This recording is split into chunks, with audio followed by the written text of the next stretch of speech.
శ్రీరామనవమి సందర్భంగా గవిన్ నాగరాజు ఆధ్వర్యంలో రాముని వారి పందిరి పుర్రమూకతో చేరి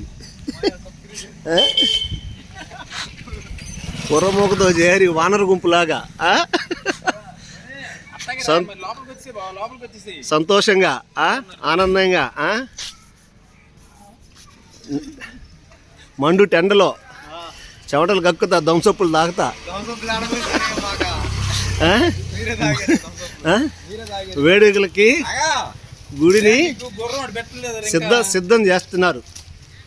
ఇదిగో ఈ అబ్బాయి జంగిలి వెంకట బాలసుబ్రహ్మణ్యం అని మా అబ్బాయి, జంగిలి అబ్బాయి. ఈ ఊరికి వచ్చిన్నాడు సెలవుల సందర్భంగా. పనిలో పనిగా విఎస్ అందరూ చక్కగా రాముల వారిని దర్శించుకోండి.